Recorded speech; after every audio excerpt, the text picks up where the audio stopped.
Hi all, welcome back to my YouTube channel. ಇವತ್ತು ಚಕ್ಕೊತ್ತ ಸೊಪ್ಪನ್ನ ಬಳಸ್ಕೊಂಡು ಮೊಸಪ್ಪು ಹೇಗೆ ಮಾಡೋದು, ಅಂದರೆ ಸೊಪ್ಪಿನ ಸಾರು ಹೇಗೆ ಮಾಡೋದು ಅಂತ ನೋಡೋಣ. ಸ್ಟಾರ್ಟ್ ಮಾಡೋಣ. ನೋಡಿ, ಮೊದಲಿಗೆ ನಾನಿಲ್ಲಿ ಒಂದು ಕುಕ್ಕರ್ ತೊಗೊಂಡಿದ್ದೀನಿ. ಅದಕ್ಕೆ ಅರ್ಧ ಬಟ್ಲಾಗುವಷ್ಟು ತೊಗರಿಬೇಳೆನ ಚೆನ್ನಾಗಿ ವಾಶ್ ಮಾಡಿ ಹಾಕ್ಕೊಳ್ತಾ ಇದ್ದೀನಿ. ಹಾಗೆ ನಾನಿಲ್ಲಿ ಚಕ್ಕೊತ್ತ ಸೊಪ್ಪು ತೊಗೊಂಡಿದ್ನಲ್ಲ, ಅದನ್ನು ಬಿಡಿಸಿ ಚೆನ್ನಾಗಿ ವಾಶ್ ಮಾಡಿ ಬರೀ ಎಲೆ ಮಾತ್ರ ಬಿಡಿಸ್ಕೊಂಡಿದ್ದೀನಿ. ಸೊ ಒಂದು ಕಟ್ಟಾಗುವಷ್ಟು ಅದನ್ನು ಕೂಡ ಇದನ್ನು ಕುಕ್ಕರ್ಗೆ ಹಾಕ್ಕೊಳ್ತಾ ಇದ್ದೀನಿ. ನೀವು ಬೇಕಿದ್ರೆ ಪಾತ್ರೆಯಲ್ಲೂ ಬೇಯಿಸ್ಕೊಬೋದು. ಸೊ ಲೇಟ್ ಆಗುತ್ತೆ ಅಂದ್ಬಿಟ್ಟು ನಾನು ಕುಕ್ಕರ್ ಯೂಸ್ ಮಾಡ್ತಾ ಇದ್ದೀನಿ. ಈಗ ಸಾಂಬಾರು ಮಾಡಲಿಕ್ಕೆ ಎಷ್ಟು ಬೇಕೋ ಅಷ್ಟು ನೀರು ಹಾಕಬೇಕು. ಆದರೆ ಅದಕ್ಕಿಂತ ಒಂದು ಸ್ವಲ್ಪ ಕಮ್ಮಿನೇ ಹಾಕಿರಿ, ಬೇಕಾದರೆ ಆಮೇಲೆ ಹಾಕೋಣ. ಇಲ್ಲಾಂದರೆ ವಿಷಲ್ ಕೂಗಿದಾಗ ನೀರು ಆಚೆ ಬರೋ ಚಾನ್ಸಸ್ ಇರುತ್ತೆ. ಸೊ ಕಮ್ಮಿನೇ ಹಾಕ್ಕೊಳ್ಳಿ ಸ್ವಲ್ಪ. ಈಗ ಟೊಮೊಟೊ ಚಿಕ್ಕದಾಗಿರೋದ್ರಿಂದ 5 ತೊಗೊಂಡಿದ್ದೀನಿ, ದೊಡ್ಡದಾದರೆ 2 ಸಾಕಾಗುತ್ತೆ. ನಾನಿಲ್ಲಿ ಜಾಸ್ತಿ ಕ್ವಾಂಟಿಟಿ ಮಾಡ್ತಾ ಇರೋದ್ರಿಂದ ನಾನು ಇಷ್ಟು ತೊಗೊಂಡಿದ್ದೀನಿ. ಹಾಗೆ 1 ಈರುಳ್ಳಿ ಸಿಪ್ಪೆ ಬಿಡಿಸಿದ್ದೀನಿ.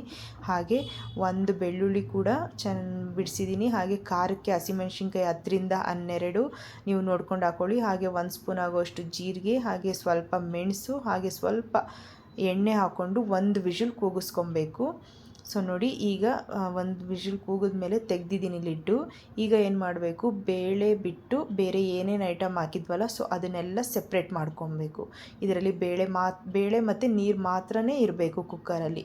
ಮಿಕ್ಕಿದೆಲ್ಲ ಸೊಪ್ಪು, ಈರುಳ್ಳಿ, ಟೊಮೊಟೊ, ಬೆಳ್ಳುಳ್ಳಿ ಎಲ್ಲ ಏನೇನು ಹಾಕಿದ್ವಿ ನೋಡಿ, ಅದನ್ನೆಲ್ಲ ಸೆಪ್ರೇಟ್ ತಗೊಳ್ಳಿ.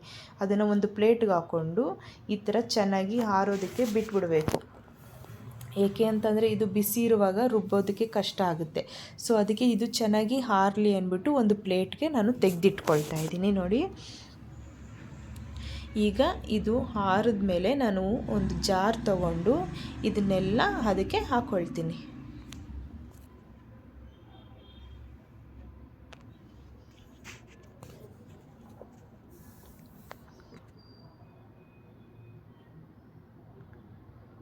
ಮೊಸಪ್ಪು ಯಾವ ಸೊಪ್ಪಲ್ಲಿ ಬೇಕಾದರೂ ಮಾಡ್ಬೋದು.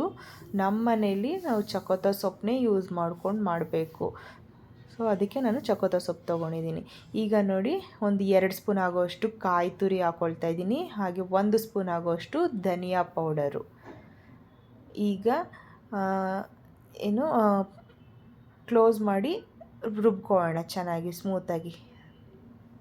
ಈಗ ಒಂದು ಪಾತ್ರೆ ಇಟ್ಕೊಂಡು ಒಂದು ಸ್ವಲ್ಪ ಎಣ್ಣೆ ಹಾಕ್ಕೊಂಡು ಒಗ್ಗರಣೆ ಹಾಕ್ಕೊಳ್ಳೋಣ. ಫಸ್ಟು ಒಂದು ಸ್ವಲ್ಪ ಸಾಸಿವೆ, ಹಾಗೆ ಒಂದು ಸ್ವಲ್ಪ ಜೀರಿಗೆ, ಹಾಗೆ ಒಂದು 2-3 ಬೆಳ್ಳುಳ್ಳಿ ಜಜ್ಜಿ ಹಾಕ್ಕೊಳ್ತಾ ಇದ್ದೀನಿ. ಹಾಗೆ ಒಂದು ಸ್ವಲ್ಪ ಈರುಳ್ಳಿ, ಹಾಗೆ ಕರಿಬೇವಿನ ಸೊಪ್ಪು. ಸೊ ಈರುಳ್ಳಿ ಬೆಳ್ಳುಳ್ಳಿನ ಚೆನ್ನಾಗಿ ಕೆಂಪಾಗೋವರೆಗೂ ಹುರ್ಕೊಳ್ಳಿ, ತುಂಬ ಚೆನ್ನಾಗಿರುತ್ತೆ ಟೇಸ್ಟಿಯಾಗಿ. ಸೊ ನೋಡಿ, ಈಗ ಇದಾದಮೇಲೆ ನಾವು ರುಬ್ಕೊಂಡಿದ್ವಲ್ಲ ಸೊಪ್ಪನ್ನ, ಅದನ್ನು ಹಾಕ್ಕೊಳ್ತಾ ಇದ್ದೀನಿ. ನಾನಿಲ್ಲಿ ನಮ್ಮ ಮನೇಲಿ ಈ ಥರ ನೈಸಾಗಿ ರುಬ್ಬಬೇಕು. ಸೊ ಅದಕ್ಕೋಸ್ಕರ ನಾನು ಈ ಥರ ರುಬ್ಕೊಂಡಿದ್ದೀನಿ. ನೀವು ಬೇಕಿದ್ದರೆ ಚಿಕ್ಕದಾಗಿ ಸೊಪ್ಪನ್ನ ಹಚ್ಚಾಕ್ಬಿಟ್ಟು ಮಸ್ಕೊಬೋದು. ಸೊ ಆವಾಗ ಮೊಸಪ್ಪು ಆವಾಗೂ ಚೆನ್ನಾಗಿರುತ್ತೆ. ಆ ಥರನೂ ಇರುತ್ತೆ, ಸೊ ಈ ಥರನೂ ಚೆನ್ನಾಗಿರುತ್ತೆ. ಸೊ ನೀವು ನಿಮಗೆ ಹೇಗಿಷ್ಟನೋ ಹಾಗೆ ನೀವು ಮಾಡ್ಕೊಳ್ಬೋದು. ಈಗ ನೋಡಿ, ನೀರೆಲ್ಲ ಹಾಕಿ ಅಡ್ಜಸ್ಟ್ ಮಾಡಿ ನಾವು ಬೇಳೆದೆಲ್ಲ ಬೇಯಿಸ್ಕೊಂಡಿದ್ವಲ್ಲ, ಸೊ ಅದನ್ನು ಎಲ್ಲ ಆ್ಯಡ್ ಮಾಡಿ ಚೆನ್ನಾಗಿ ಸಾಂಬಾರು ಕುದಿಸ್ಕೊಂಡು, ಸೊ ರುಚಿಗೆ ಉಪ್ಪು ಹಾಕ್ಕೊಂಡು ಮಾಡಿದ್ರೆ ತುಂಬಾ ಟೇಸ್ಟಿಯಾಗಿರುತ್ತೆ. ಸೊ ಇವಾಗ ನೋಡಿ, ನಾನು ಸರ್ವ್ ಮಾಡ್ತಾಯಿದ್ದೀನಿ ಬಿಸಿ ಮುದ್ದೆ ಜೊತೆಗೆ. ಒಳ್ಳೆ ಕಾಂಬಿನೇಷನ್ ಅಂತಲೇ ಹೇಳ್ಬೋದು. ಸೊ ಅನ್ನಕ್ಕೆ ತುಪ್ಪನೂ ಹಾಕ್ಕೊಂಡು ತಿನ್ಬೋದು, ಟೇಸ್ಟಿಯಾಗಿರುತ್ತೆ, ಸ್ಪೈಸಿಯಾಗಿರುತ್ತೆ ಸಾಂಬಾರು, ತುಂಬಾ ಚೆನ್ನಾಗಿರುತ್ತೆ. ವಾರಕ್ಕೊಂದು ಸಲ ಆದರೂ ಮೊಸಪ್ಪು ಮಾಡಲೇಬೇಕು ನಮ್ಮ ಮನೇಲಿ. ಅಷ್ಟು ಇಷ್ಟಪಟ್ಟು ಎಲ್ಲರೂ ತಿಂತಾರೆ. ಸೊ ನೋಡಿ, ಇಲ್ಲಿ ಹಪ್ಪಳ ಕೂಡ ಮಾಡಿದ್ದೆ ನೆಂಚೋದಕ್ಕೆ. ಸೊ ಅದನ್ನು ತೊಗೊಂಡಿದ್ದೀನಿ. ಹಾಗೆ ಒಂದು ಸ್ವಲ್ಪ ಆಗೋಷ್ಟು ಹಸಿ ಈರುಳ್ಳಿ ಕೂಡ ನೆಂಚ್ಕೊಂಡು ತಿಂದರೆ ತುಂಬಾ ಚೆನ್ನಾಗಿರುತ್ತೆ.